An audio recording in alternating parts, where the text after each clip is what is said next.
Good evening, ladies and gentlemen. Excellencies, dear professors, students, on behalf of Rector András Koltai, I would like to very warmly welcome you to tonight's Ambassadorial Forum at Ludovika. I would like to extend a very special welcome to Ambassador David Kornstein, Ambassador of the United States of America to Budapest. Thank you very much for being with us. Ladies and gentlemen, I checked my files and I realized that I sent the first invitation letter to Ambassador Kornstein on the 27th of February. We started to organize an event for May, which was washed away by COVID.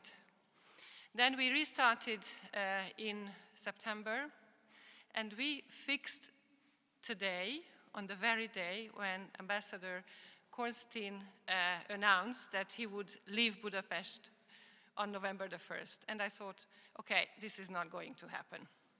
So finally we are all here, and it is with great joy and satisfaction that now I can ask Rector András Koltai to come to the podium and give us his welcome speech.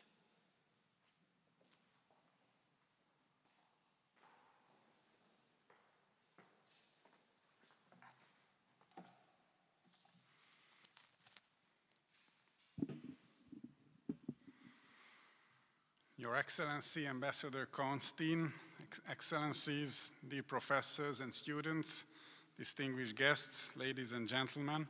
It gives me great pleasure to welcome you all at this program of the Ambassadors Forum at Ludovika, even if we are in extraordinary circumstances.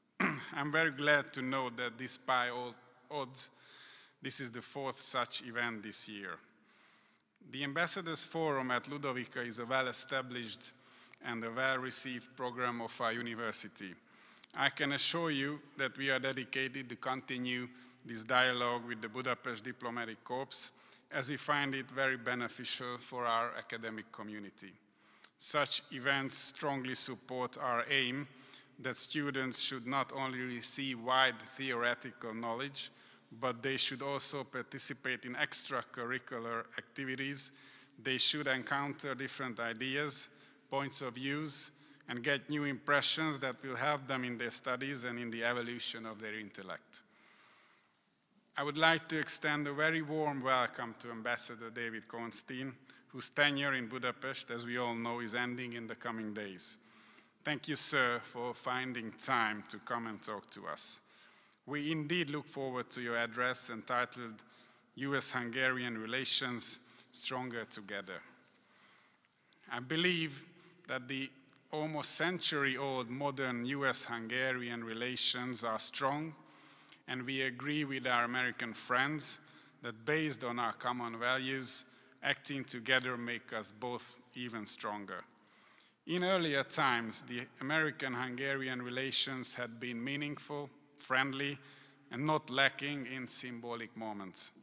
We should just think of the contribution of Mihály Kovács to the US cavalry in the American Revolution, or the memorable tour of Louis Kossuth in the US after the defeated Revolution and War of Independence of 1848-49.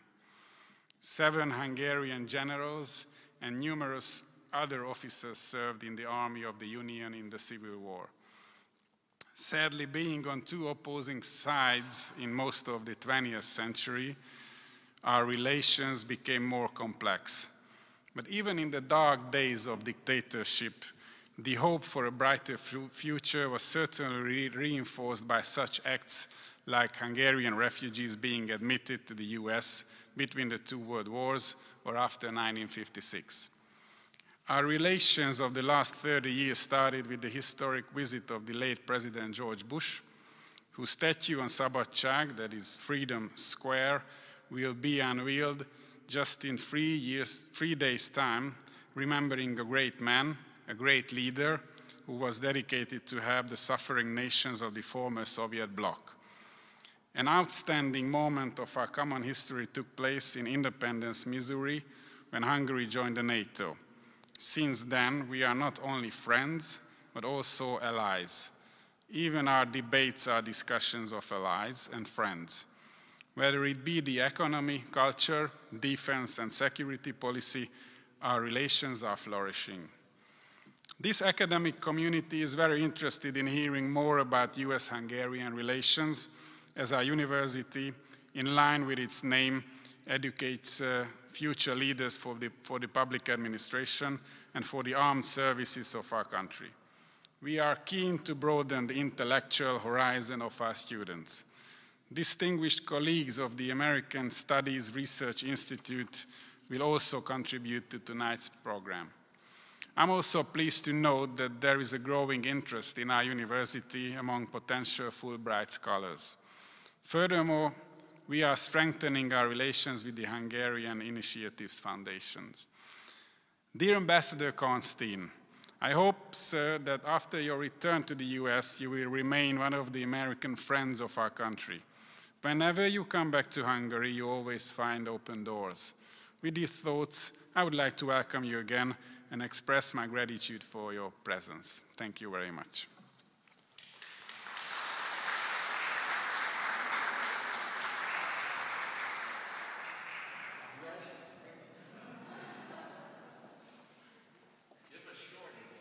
I will be very brief.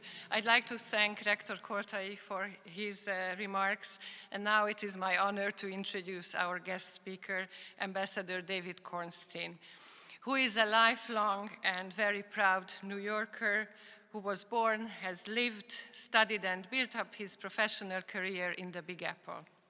Ambassador Kornstein, in a way, is our compatriot, as one of his grandparents was born in Hungary, and he always cherished this connection, as he put it in his interviews.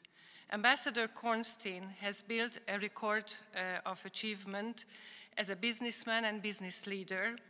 He started in jewelry business as early as a student at university, and eventually as chairman and CEO, he helped build over $1 billion Nasdaq stock exchange company. In addition, at off-track betting New York City, he turned around a failing government entity where he was chairman for 16 years to make it effective and profitable. So his experience spans from private to public sector. He's also a philanthropist and supports different causes through the David and Sheila Kornstein Foundation. David Kornstein was appointed ambassador of the USA to Hungary in 2018. And in his first public message from the US Embassy in Budapest, he spoke about the deep historical relations between our two countries and declared his ambassadorial mission as, "I'm eager to make our relations even stronger." My colleagues in the foreign ministry tell me that he did accomplish what he was aiming for. Throughout his tenure, Ambassador Kornstein was not only professional, but passionate about bringing our relations to a deeper, a more meaningful stage, and certainly a more amicable one. As an experienced and wise businessman, he wanted to create win-win situations for both sides, through dialogue and with mutual respect. Whether it was politics, the economy, defense cooperation, energy security issues, he always looked for the connecting points.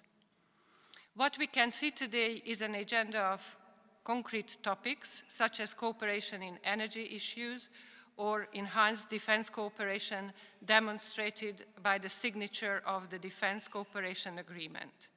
Besides cooperation in a number of foreign policy issues from the Western Balkans to Israel, our governments also share a set of values based on tradition, freedom, and sovereignty.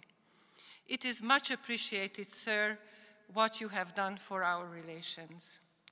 We are very glad at Ludovika that you are delivering one of your last public speeches in Hungary among us. I'm pleased to add that in the coming days, Ambassador Kornstein will preside over a very fitting event, the unveiling of the new statue of the late President George Bush, who was the first president in office who visited Hungary in 1989, and who contributed to ending the Cold War in Central and Eastern Europe. Your Excellency, we are very glad and honored that you are with us tonight. I would like to invite you to the podium now to tell us about US-Hungarian relations stronger together.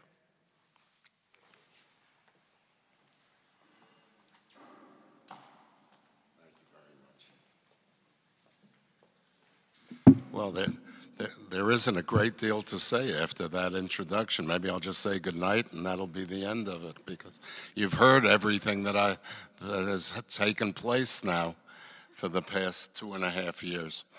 I always enjoy coming and speaking at a university. I've had the pleasure of doing so at several institutions. I'm very, very sad I hadn't been here before, because this looks like a fabulous place, and what Andres and his team has done is exceptional. So I congratulate you on your successes, and will have continued success, I'm sure.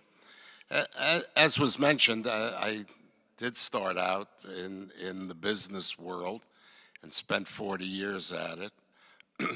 I started with my mother and father giving me their life savings and opening a jewelry department in a department store. And then 40 years later, we had 1,200 stores, and in today's dollars would have been doing about $8 billion in business. So it worked out pretty well. And then after that, I always continued to have a business that I would be involved with so I could keep my head in business, but really got involved with public service as well. And that's why I'm so happy to be here this evening, because that's really what this institution is all about. And giving back to your country, your state, your city, whatever it is, I have found to be the most rewarding experience that I could have had. When I was a young man, I started out with my dream being that I wanted to be the mayor of New York City. As you can tell, that didn't happen. We had a mayor at one point that was a very, very nice man, but he was a terrible mayor, and I thought I might succeed him. And then a fellow named Rudy Giuliani decided to run, and he had a much stronger name than I did. I had a decent name in business, but he had a more citywide name, and he decided to run. I supported him. He asked me to be part of his administration, and what I did with him was chair the Economic Development Corporation for the city of New York, where every deal of any company that decided to move to New York City, we negotiated that deal. Then a fellow that's going to come over here in a couple of days, a man named George Pataki, became governor of the state of New York, and he appointed me to chair the New York State Olympic Commission, where we tried to bring the Summer Games of 2012, the Olympics, to New York City, which would have been a phenomenal thing for the city and state, but we lost that to London that year. But putting a bid together for an Olympic Games, that was an 8-year labor of love. You have no idea how complex that could be. So I had some city experience, some state experience. As a young man, I didn't have a dream of being an ambassador, and it's a cute story of how this happened. My wife and I, in the summer of 2017, were away for a weekend. We came home, the phone rang, I answered it and hung up, and my wife asked me, because we get a lot of crank calls, who was that on the phone? And I said, they said it was the White House, but I hung up. And I then got an email saying, it is the White House, would you please pick up your phone? And I was asked, would I consider being an ambassador? And we thought it over and obviously said yes. I had met several other ambassadors, and I was told by all of them, no matter what you've done in your life, this will be the most rewarding, exciting experience you could ever have. And that's exactly what it's been. for these past 2.5 years. When I got here, and the topic of this brief remarks here today was the relationship of the two countries. I don't think there could have been a worse relationship than what existed between the two countries. And I can happily say that as I get on the plane a week from Friday on American Airlines back to New York City, I don't think that the relationship could be better than what exists today. So in that respect, I think we've had a nice success. The Obama administration felt that this was a country that really lacked the rule of law, and all the liberties that we so love and cherish in America, the freedom of press and religion and speech, were really stifled here in Hungary. And the way they wanted to handle that was really not to have any involvement with the government at all, and basically just criticize the government. And they did so very publicly. I came over, and I've known the President of the United States for over 30 years now. I know what his thoughts are. They're similar to mine in that you should have a dialogue with people. If you like them, if you hate them, you feel good about them, whatever it is, you're not going to be able to accomplish too much if you don't start speaking to people and trying to work things out. And that takes time. That takes time where you build a trust and people feel comfortable in their dealing with you.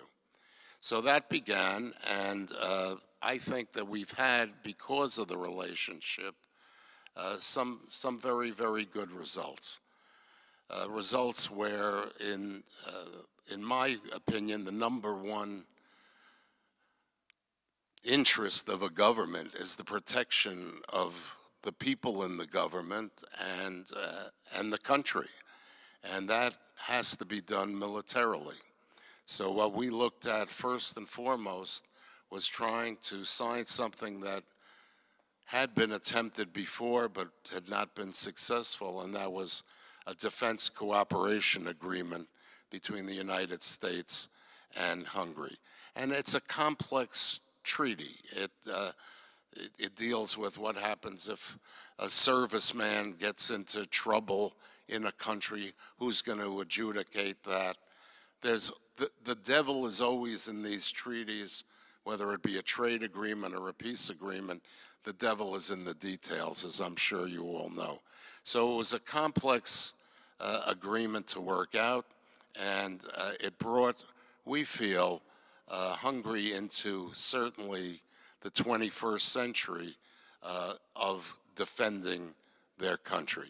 And as Andres, I believe, said, we're NATO allies, so we want to work together as allies. After that, we were able to just recently conclude a sale of some anti-aircraft missiles to Hungary, medium-range anti-aircraft missiles. You border on a country called Ukraine. You see what happened on the eastern end of Ukraine. So you have to really, prepare in case, unfortunately, something happens within the country. We also have forces serving together throughout the world. So the military aspect has been something that has been, I would say, very, very successful. We were over about less than a month ago in Washington. The foreign minister and I both attended a ceremony at the White House, the Abraham Accords, which was a nice agreement between Israel and two of the Arab states. I went with Peter to Jerusalem. Hungary was the only country, I believe, in Europe that has opened a diplomatic office in Jerusalem, not in Tel Aviv, where everybody else has their diplomatic embassies. At the European Union, when Israel is constantly bashed by many, many countries, one country stands up for them, and that's Hungary. at the United Nations when we have a lot of problems with countries, who stands up with the United States? It's Hungary. There's a lot of things that happen behind the scenes that no one knows what an embassy or an ambassador might do. I can get a call from Washington saying, would you please ask the government, there's a vote that's going to come up in the European Union where we would really like to see a certain individual become chairman of a committee. I think it would be in your benefit and our benefit if that happened. I make the call, and again, if it's something that is good for Hungary and good for the United States, it gets done. Or I'll get a call from a minister here. Can you call someone in Washington and help us out with something? That never ever hits the press. No one ever knows about it. But if you don't have a relationship and a trust with people that you're dealing with, that never ever is going to happen. And another thing that's grown is the trade between the two countries. We're now doing over $7 billion in trade. We're the second largest trade partner to Hungary. Some people think that's a good number. As a businessman, I don't. I think there's a lot of room for improvement in that number, and hopefully it'll grow in the future. So we have worked on many, many different areas, and I think that as I leave, that is only going to continue. And no matter who is elected in 2 weeks from today, and I don't think we're going to know 2 weeks from today what happens, unfortunately. It may take a day, 2 or 3, or God knows how long after. But eventually we will have a president. And whoever that is, I feel very confident that the relationship is going to continue and it's going to build. I've had the privilege of working with a great group of people at the embassy here. And the most important person for the ambassador is the Deputy Chief of Mission, the DCM. And Mark Dillard has that responsibility. He's been here for a year, and he is going to continue to do what we have done. I've now been to practically every minister with him to try to advise them to keep this going so that nothing misses a beat as we go forward. And I feel confident that that's going to take place. So I know there's been some questions of, well, what happens if Joe Biden becomes president? There's a law in America, I'm not allowed to comment on the election. I obviously know the president very well, but I know Joe Biden well also. I've known him for about 25 years, and he's a very decent man. The rhetoric that you hear in a campaign is really just rhetoric. He's a good man, and I think that if Donald Trump is the winner or Joe Biden is the winner, we're going to still have this relationship that has begun now over 2 years ago. So that was the topic that you asked me about. I find that when I go to one of these events, it's really more entertaining to answer questions that you might have than just listen to me go on and on. So if that's all right with you, maybe we'll open it up to some Q&A. Is that all right?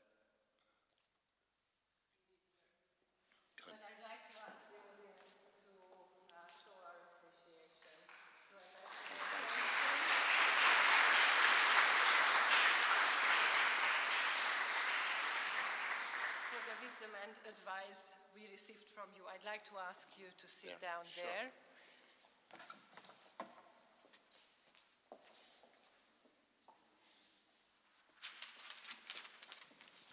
And I'd like to ask Professor Dr. István Stumpf András Csizmadia and Balázs Mártonfi to come to the podium for the discussion. In the meantime, let me introduce our panelists. Professor Dr. István Stumpf was Justice at the Constitutional Court of Hungary between 2010 and 2019. At an early stage of his career, he was the founding director of István Bibó College, and he also founded Századvég Foundation, the first Hungarian think tank, and was its director for 2 decades. He was Deputy Prime Minister, leading the Prime Minister's office between 1998 and 2002. He spent years in the US as a German Marshall Scholar and IREX Scholar. Justice Stumpf has been a senior researcher at the Political Science Institute of the Hungarian Academy of Sciences since 1987.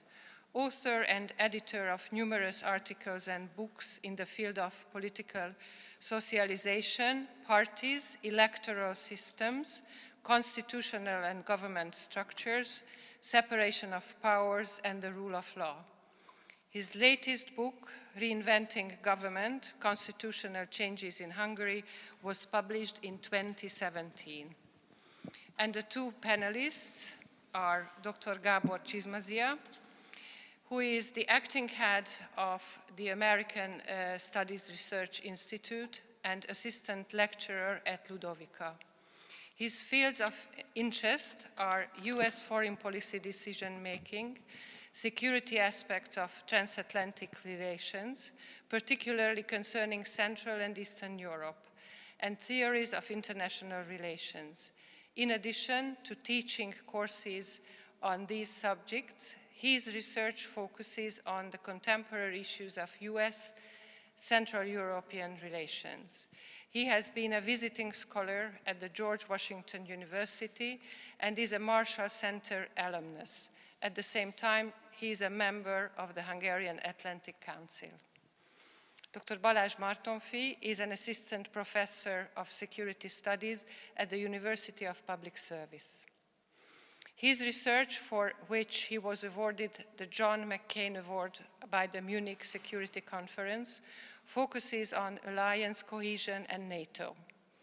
He earned a PhD in international relations at the American University, where he won the William C. Olson Award for exceptional teaching. Previously, he was a lecturer at George Washington University, a visiting researcher at the US Air Force Academy, and a civilian defense official at the Hungarian Ministry of Defense. And now I would like to hand over to Professor Stumpf to conduct the discussion. Thank you very much. Good evening, everybody. Good evening, Ambassador. Let me start a very personal issue. 1 year ago, you visited the Constitutional Court, and when we met, you gave me the business card with in one side there was the children, there was the grandchildren of you, and the other was the normal one. I am just asking that when you are going to finish this job, you are going to back the family life, or it depends on the result of the election.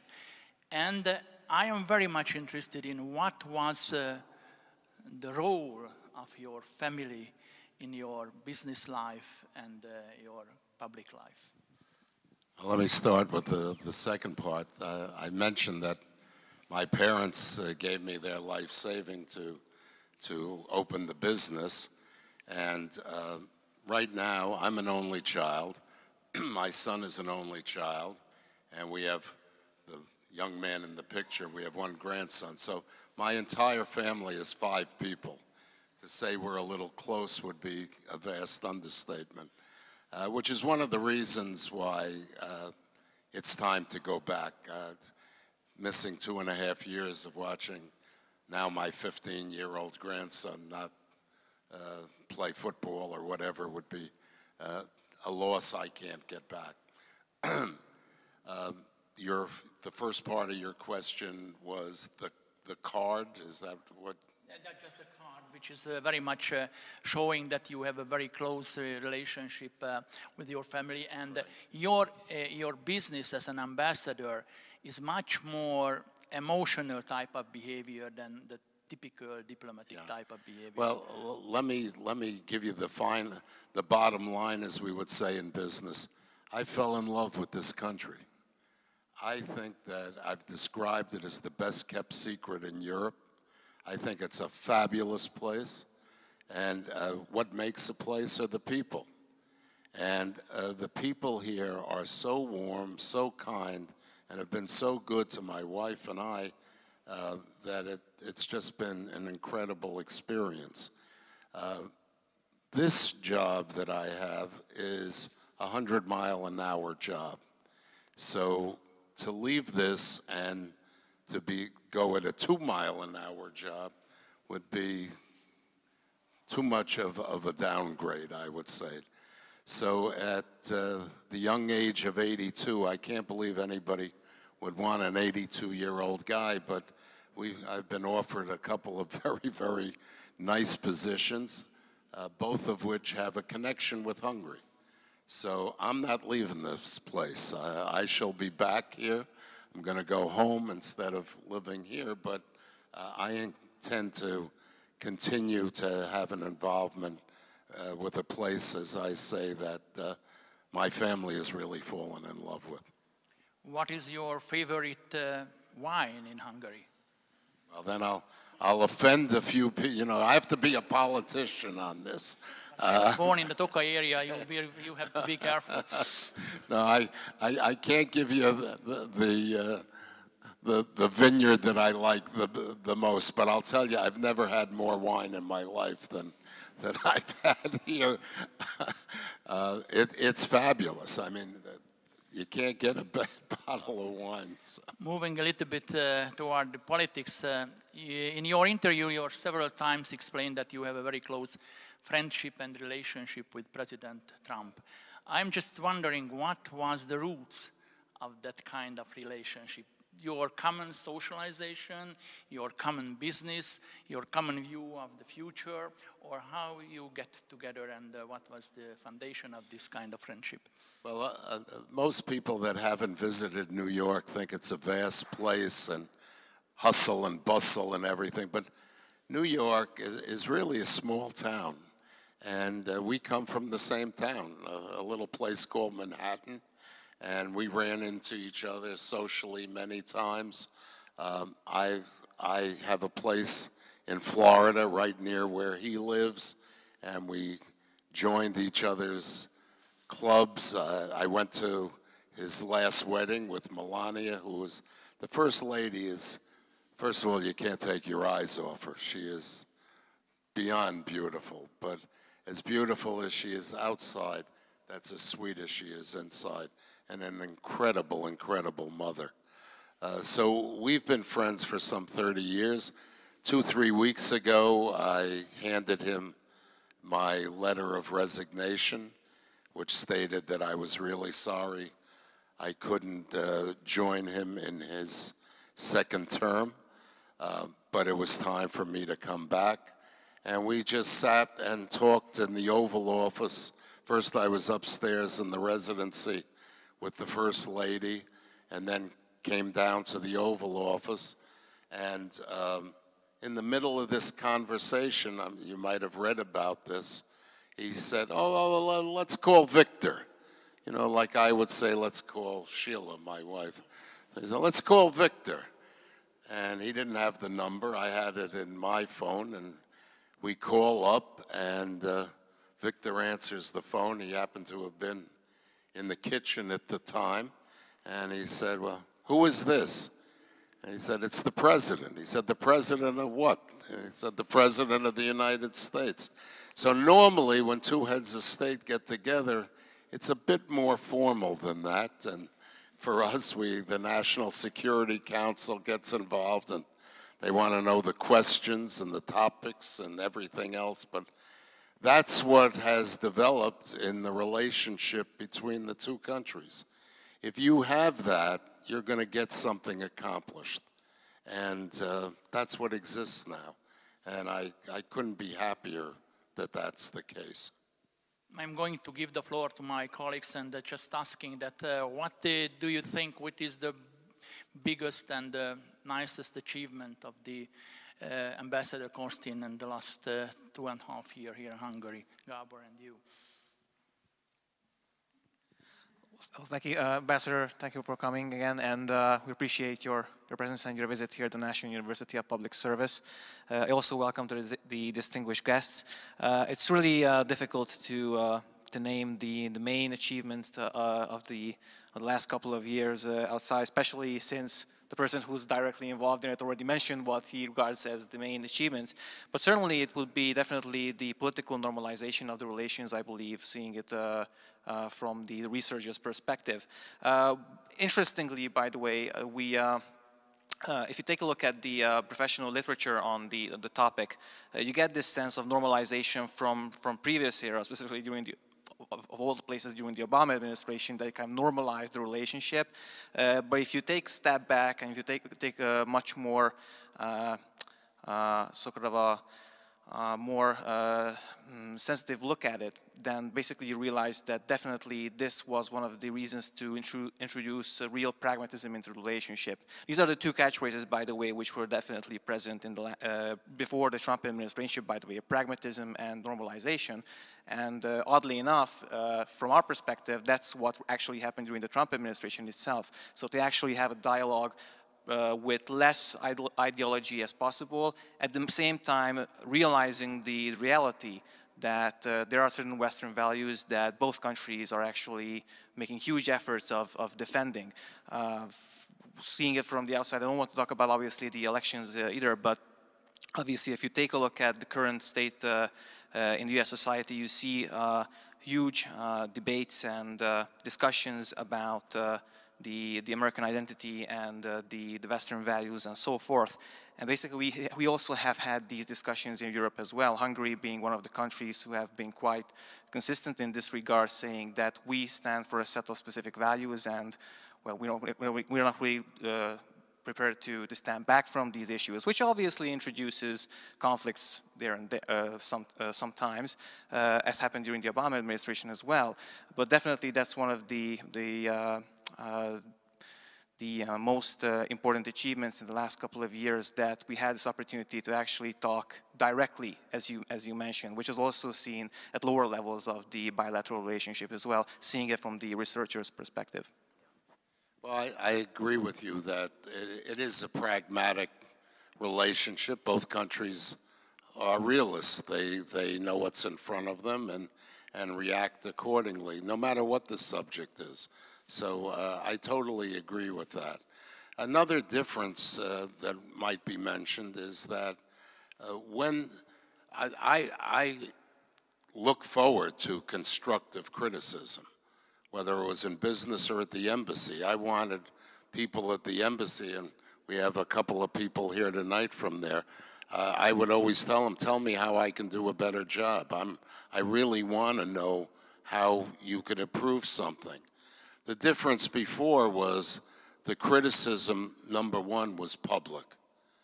And I don't agree with that. I don't want you to think that I walk away from this assignment thinking that Hungary is a perfect country. It isn't. By the way, either is the United States. So we can, in our Constitution, it says we strive for a better union. We're always trying to get better than what we're doing. So I've had times, very often times, that I saw something that was done by the Orban administration that I didn't agree with. I thought it was wrong. And other than one example, I did that criticism in a very private manner. I called either the prime minister or the appropriate cabinet minister and told them where I thought you might try to do it differently, or this might be a better approach. Sometimes they agreed and followed through. Sometimes they didn't. When they didn't, it didn't kill the relationship. You know, you all have families. You don't agree with your children on every incident that they do. in business, your partners don't agree. In government, you don't always agree. But at the end of the day, hopefully, you're going to win more than you lose with it. So we did it on a private matter. The only time I spoke publicly was recently when the emergency law went into effect here. And I had no problem whatsoever with Hungary, the United States, or any country or government putting in emergency measures for a very, very difficult situation. Nothing wrong with that at all. I just felt there should be a time limit on it. And that was the only thing that I went public with. I first spoke to all the ministers, and I got nowhere with it. And I really felt strongly about it, and therefore made it a public comment. At the end of the day, right before the parliamentary recess, they revoked the law, and nothing went into effect, to my knowledge, that kept going after that was wrong. So it was really the fact that if you're, I had the opportunity of once being on a flight with Henry Kissinger, who I think was probably the greatest diplomat that ever lived. And it was when we were trying to get the bid for the Olympics, and Henry was part of our delegation for the vote in Singapore, and then we had this forever flight coming back from Singapore to New York. And I learned so much from him, and he was very famous for having private diplomacy and didn't make it a public event. So I think that worked, and I think the government here appreciated it, and we got done as much as we could. Whether it would have, I don't think we would have gotten as much done if it were more of a public elevation than private. Okay, the floor is yours. Yeah, thank you, Ambassador, for being here, and thanks to all our distinguished guests and students here to join us on this forum. I have a much more concrete answer to Justice Stump's comments as to what your two greatest accomplishments were, and I come from a defense and security world, so the DCA is huge. It's a complex chimera of a agreement, including SOFA and so many different components, so that was a big deal. But that signals a big deal both on the bilateral relationship between the United States and Hungary and sort of the wider NATO alliance. The second, I would say, and that hints at the business angle, if you don't mind, I will ask a question of you later on, is the sale of the $1 billion medium-range air missiles. So that should sort of pull us together closer as we go forward in, defending transatlantic values, working on the security of the transatlantic area. As you know, Hungarian defense spending is up. I think President Trump claims at least a portion of that. Portion of it, we're up to 1.66% next year of GDP, so that's growing significantly. And as we go forward, some of the threats we face jointly as an alliance are common. Russia, potentially China, and as we go forward, there'll be debates there. But I think those two are your greatest accomplishments from a defense angle. Okay. I can just tell you on the Defense Cooperation Agreement, running back and forth trying to get Washington to accept and Budapest to accept, being a mediator between Washington and here, I only developed 3 bleeding ulcers from that. So, but I couldn't be happier for it. It really, and with the sale, it's a weaponry that is NATO compatible. We can't have every country having some military equipment from all different sources. Everything should be really united. And I think that the Trump administration of suggesting that countries should be more involved with their own defense and do some spending to bring their defenses up to modernization. I couldn't agree more with it, and I think that this has been accepted certainly by the Orban administration and by everybody connected with NATO. So I think it's going to make the world a lot safer. Yes, but several observers and professionals saying that there is the increasing tension between the United States and China.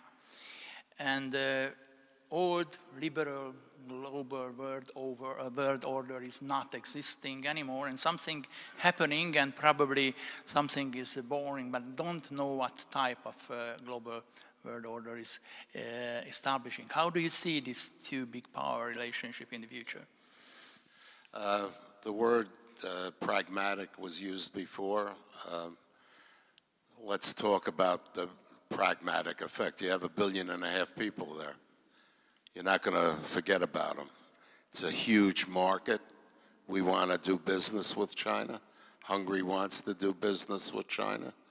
The only difference now is you have to know who you're dealing with. This, at one point, was a developing country and was treated as a developing country. That is not the case today. And when you mention China, I get a little cranky about China.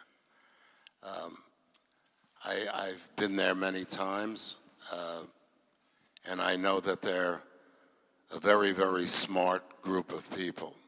The Chinese people are terrific people. The Communist Chinese Party is another story. And that group I am not happy with. And I don't understand how in such a short period of time you could have the persecution of Muslims and Christians, you could have a problem in the South China Seas, you could have a problem on the Indian border, you could have the situation in Hong Kong, and none of those are pale in comparison to what happened with this pandemic. And it kills me that I don't see more of a world reaction to what took place, of a lockdown of a country, and then planes flying into Milan in Europe, and planes flying into LA and San Francisco and all across the United States with people carrying this disease. Where the hell is the outrage? I see it in the United States. I don't see it in the world. And it really, really bothers me. So that's one subject. I mean, you have over 1 million people that have died already. We have over 210,000 Americans that have died. And we're not over. Not even close to over. Every economy in the world has been wrecked. I had friends, they couldn't go to a funeral. They had to have a virtual funeral because they couldn't go to the graveyard to bury a relative. Where the hell is the outrage? I say it again. Now that doesn't mean that you don't go back to a pragmatic approach and say, I'm giving up on this country or going to war with this country. That isn't the answer. Just know who you're dealing with, who you're getting in bed with. It's wonderful that you say, well, the product is cheaper than any other product. So they sold us and sold Hungary a mask. Half the mask had holes in it. So what good was the price? Didn't mean a thing. Do business, but know who you're doing business with. And count your fingers going in and going out. I'm very, very happy that I see, hopefully, Germany is moving with Deutsche Com, I think, and hope, and pray, away from Huawei. And if Germany does, I expect that Hungary will do as well. I hope so. Know who you're dealing with. This 5G network is a national security issue. It's not a matter of who am I going to get the cheapest phone from? It's a lot more than that. I'm sorry to get a little, but this is a subject that I do care about. And I don't know if I'm speaking for the United States or for David Kornstein, but I think we both feel the same way about this anyhow. And another hot issue that during the Roosevelt time, the president would like to change the composition of the Supreme Court. And as far as realized that there is the ongoing discussion in the United States about the court package, which is supported by the Democrats. And also they would like to change the electoral college system as well. Yeah. How do you see that possibility? Yeah. Well, again, I really can't talk about what one candidate's view is on it or another. But yeah, the Republicans, you know, when you win an election, whether you like it or not, there's consequences to winning an election. You may not like something that Prime Minister Orban and his administration is doing. They won the election. You don't like that, you have the opportunity at the next election of keeping the man or throwing the guy out and put somebody else in. The same thing is happening 2 weeks from today in the United States of America. There was a huge discussion of Judge, not just soon, but not yet, Judge Barrett being brought before Congress to get the Senate to get confirmed as Justice Barrett of the Supreme Court. And should we wait until the election is over? And should the people decide by who they elect as president to nominate who should then replace a great justice, Justice Ginsburg? It's a good argument. It's a viable argument. On the other side, the Republicans are saying, look, you know, we are in power right now. This election could be contested, and there should be a full court, if that happens, to make that decision. It's a legitimate argument. And it's a great debate. It's a very interesting debate. Now, introduced into that debate is the Democratic Party that feels they should wait and have the American people decide who the next justice should be. They say, if you do that, the way we're going to reconcile that, because they feel that it would be a 6-3 majority in favor of a conservative more than liberal court. There was just a ruling recently where Justice Roberts was supposed to be a conservative, ruled in the liberal ruling. You never know where the justices are going to go. Hopefully, they're going to do what they feel is right according to the Constitution and the law of our country.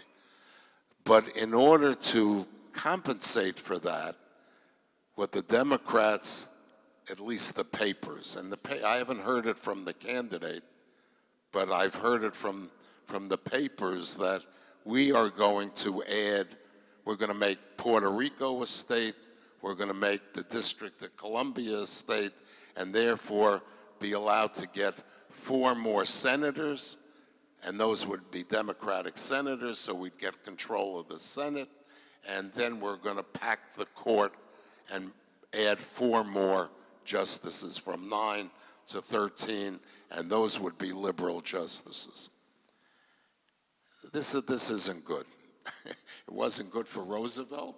I don't think it's good for us, not good for us today. But first things first, Justice Barrett will be confirmed and confirmed next week before the election.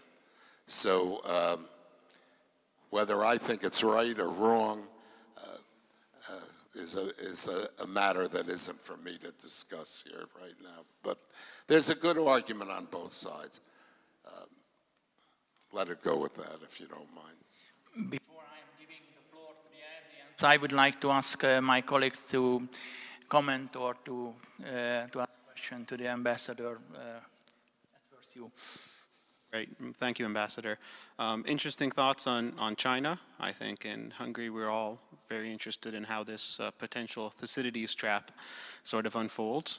We hope that your words are right, sort of that war is not the answer. But my question relates more to your tenure here. You've been here for 2.5 years. We've spoken a lot about your achievements. I'm absolutely certain that you've started a number of initiatives which have not yet come to fruition. So my question to you, and sort of hanging in the balance is your successor's tenure over here, what would be the 3 most or the 2 most important initiatives that you started that you wish would come to fruition in the next couple of years, which would make the U.S.-Hungarian relations even stronger? Very good question. As I left business and I leave this job, the dreams that you have, the goals that you have, a lot of them, unfortunately, those dreams turn into regrets that it didn't take place. You run out of time, or it just wasn't going to happen. Different reasons why things you had hoped to have accomplished did not. I think the biggest problem that Hungary faces is that, and again, this has been public, and I had hoped to solve it, but it's a very complex issue, and it takes more than 2.5 years to fix. But the first issue was to get the energy dependency away from Russia. You can't have 85% of your energy come from one resource. The government understands that. They agree with it. They'd like to fix it.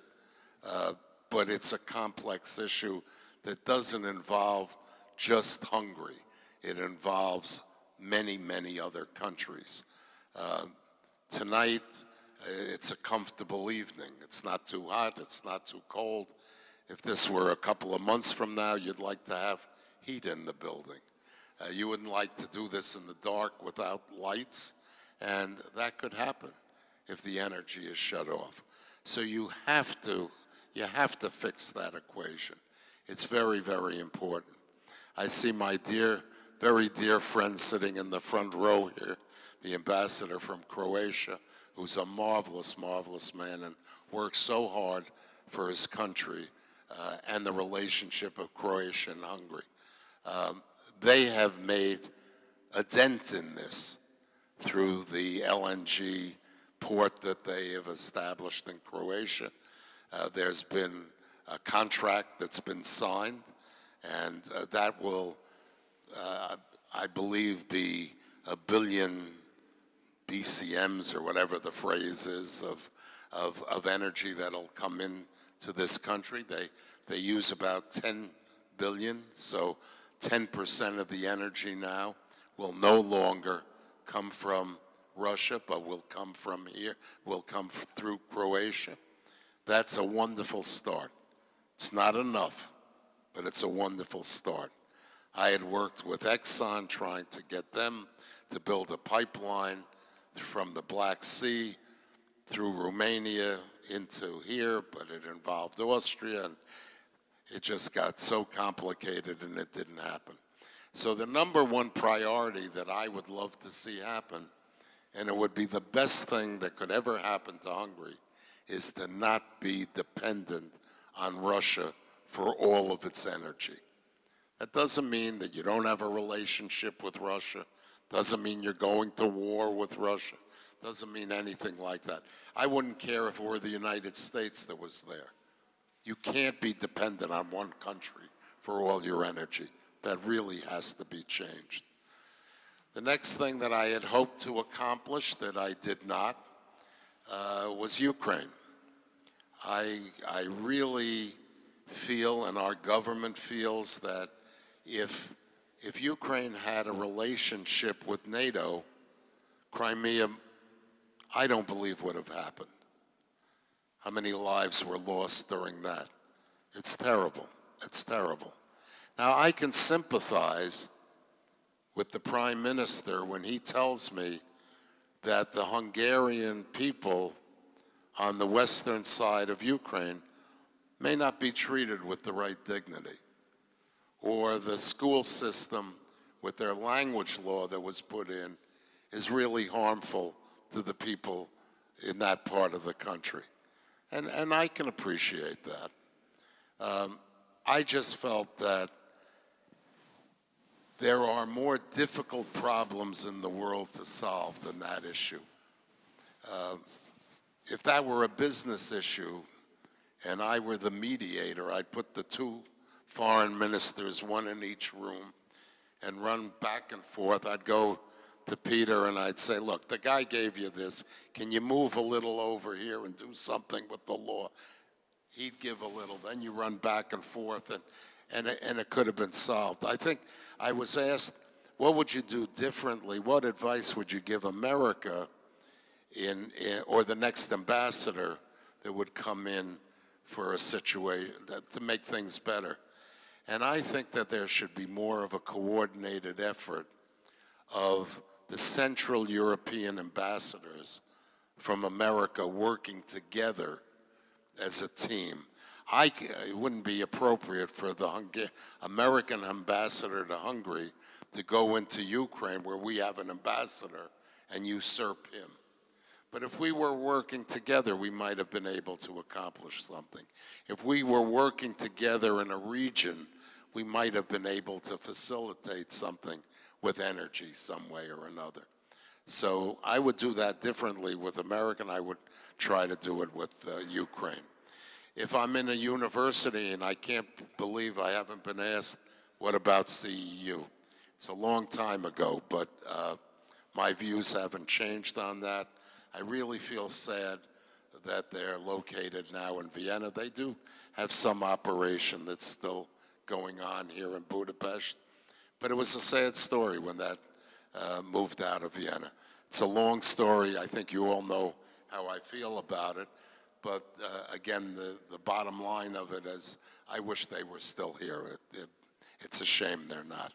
So those three things I regret.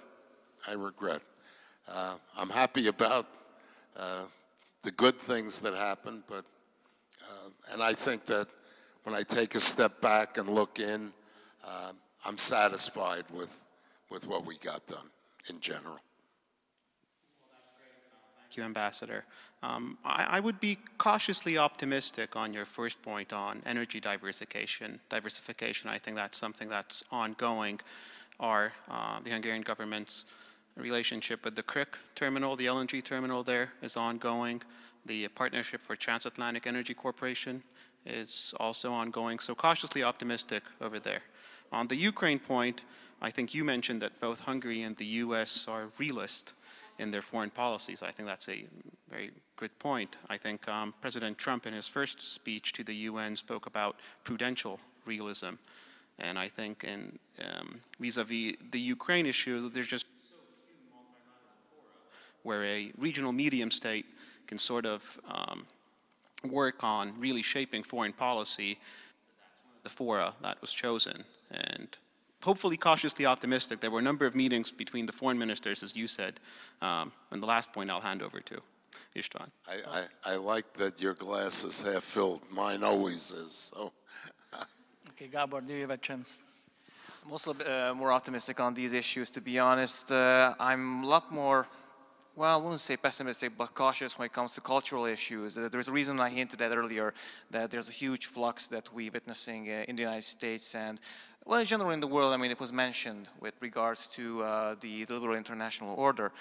My main question is, how do you see, having become more acquainted with the country in the last couple of years, what would be the main lessons that's learned or that you would transmit from the U.S. society right now, which is right now having their debates, but also with regard to the Hungarian society, what are the main lessons, what are the main messages that you would like to continue to exchange in between these two societies?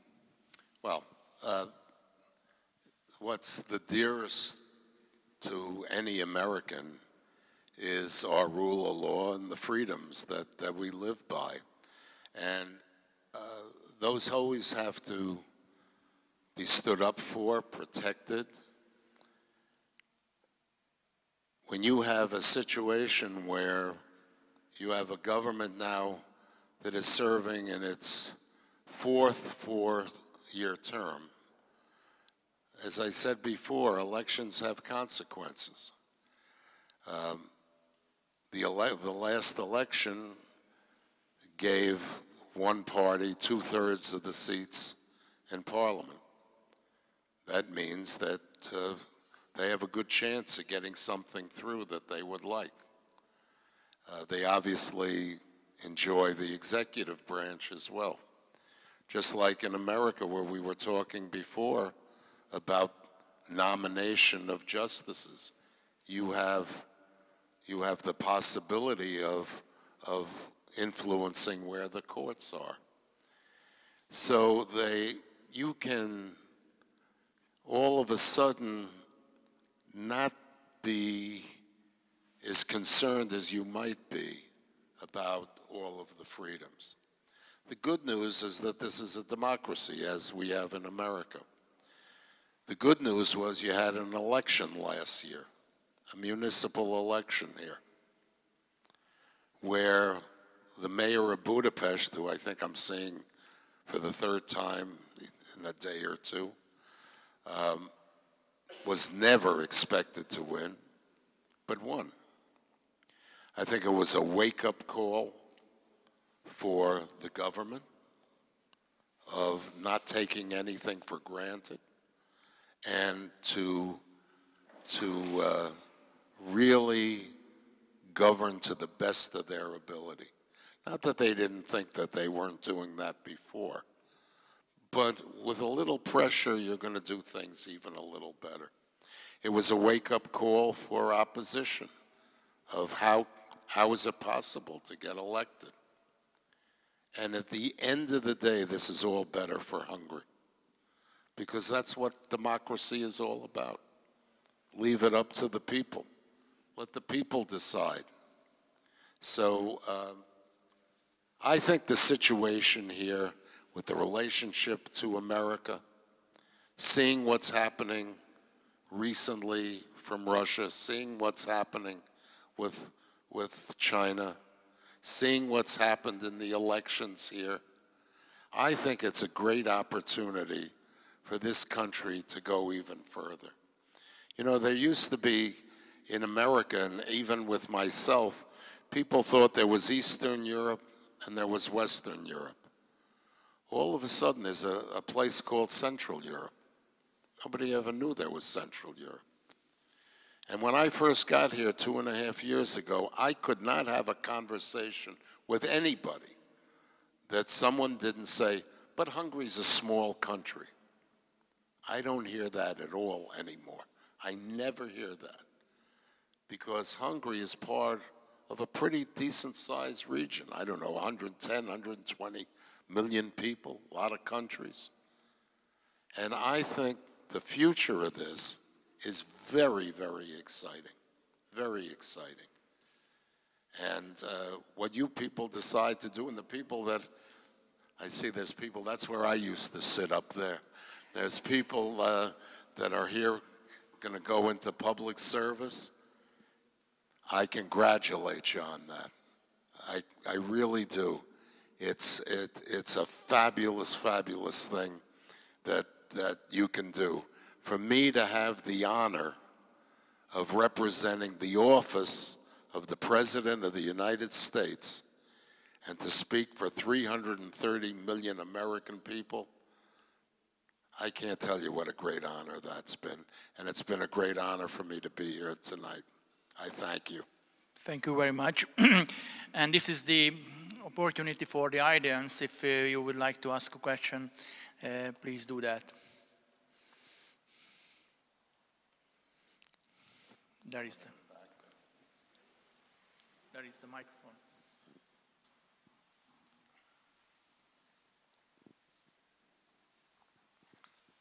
Dear Ambassador, I am Mihály Fülöp. Okay, I am Mihály Fülöp, Professor of Diplomatic History, and as I study history, I was very surprised. We are not. Okay, I was very surprised that Radio Free Europe is back to Hungary. In the 50s and 60s, Radio Free Europe broadcasted for the purpose to liberate Hungary from Soviet communism. Now, Radio Free Europe will broadcast for what? Just didn't hear the last sentence. Why is Radio Free Europe here? I don't know if I heard the sentence, but I can talk, I can speak about the topic. But I don't know the question. I'll give you an answer without knowing the question. I happen to be good at that. So I'm old enough, and you don't look like you're a child either, that I remember Voice of America, where they really spoke about the ideals of America. Now we have Radio Free Europe, I think is the name of what's I don't know if it's broadcasting or it's a social media website or whatever. Anyhow, I met with the fellow that was going to head that. He's no longer involved with them. Jamie Fly came over to Budapest and we talked about Radio Free Europe. I am in favor of it. I am in favor of all free press and freedom of press.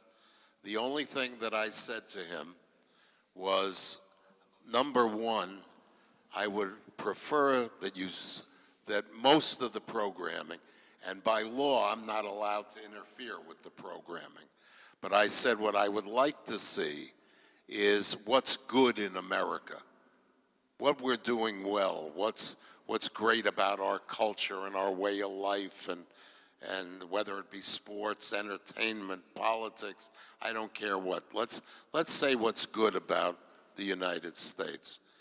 And if you wish to criticize the government of Hungary, I don't have a problem with it. The only thing is, I would like to have the government have the opportunity of responding to the criticism. And by the way, if you say something positive about the government of Hungary, I would think you would like to have the opportunity of a different voice coming back and why they didn't agree with it. If you thought I'm not happy with China, I feel the same way about journalism. I think it's terrible today. I can read the first line in a newspaper. I'll tell you which paper it is. I can listen to the first sentence on a TV channel, and I'll tell you which channel it is. I mean, I grew up where you had Walter Cronkite, you had fabulous, fabulous correspondents that told a story, not an opinion, not so biased, not where we were so polarized. It's not good. It's not good at all. A lot of people think, I don't know if I agree or disagree. I don't know the numbers that well. But the critique here in Hungary is the press is all one-sided and it's conservative. The critique in America is the press is all liberal and one-sided. It's liberal. I don't, if either one is correct, I don't agree with either one.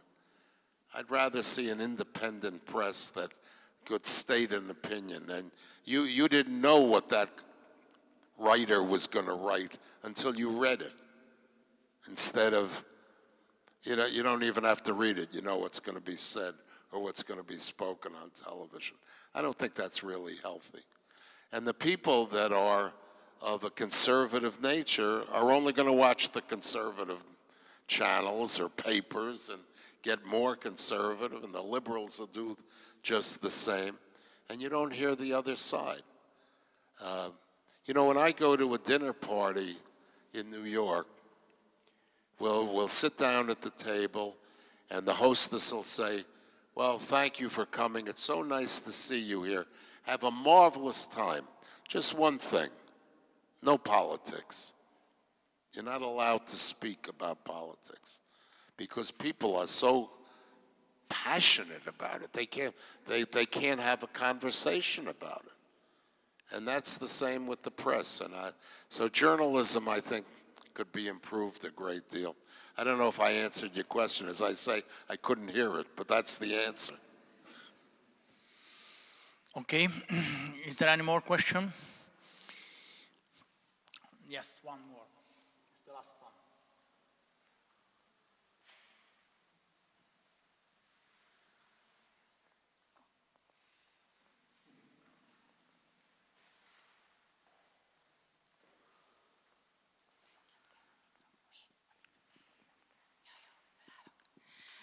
Excellent Ambassador Kornstein. Earlier, you were a chairman of New York State Olympic Games Commission, and I would like to ask you, what do you think about different plans from the Hungarian government in connection with the Olympics? And what do you think about the energy efficiency during these Olympic Games? Thank you for your answers. Well, I hope I understand the question, but if you're asking, do I think that Hungary should host the Olympic Games? I've gone to, I don't know, maybe 8 Olympic Games in different countries, and they're marvelous. Now, certain places have done very well because of them in Europe. Barcelona, which I went to, wasn't even on the map. It was like going to Pittsburgh when you went to Barcelona. Now it's a magnificent city, and I really think it got its beginning because of the Olympics and the venues that were built with it. Athens did a fabulous job, but they ran into a problem where it was, I think, soon after 9/11, and terrorism was, everybody was concerned, and they were fearful to go to the games. So they built these magnificent venues, stadiums, swimming pools, everything. And I don't really believe they've ever used them after, and it cost a lot of money, and they lost a lot of money with it. It wasn't a success story. So I think you have to look at it if you're capable of doing it. In New York, we had a problem. The people in Manhattan didn't really want the games.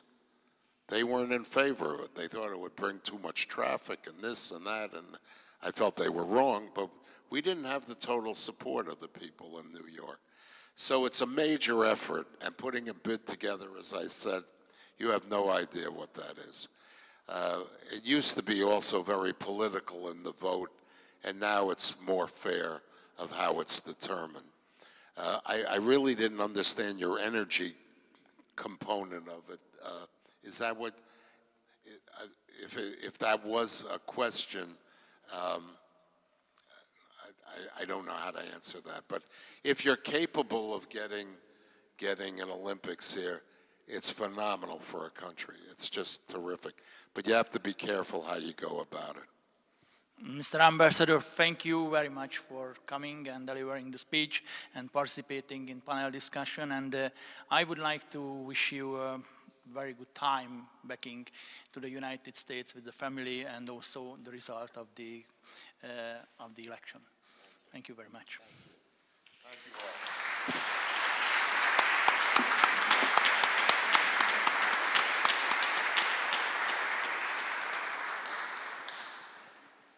My only job tonight is to thank the whole panel for their contribution, and also the audience for being with us and being interested in our programs.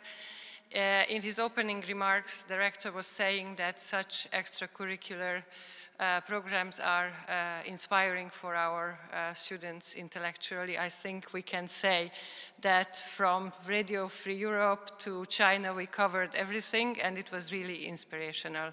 Thank you very much for being with us. Good night.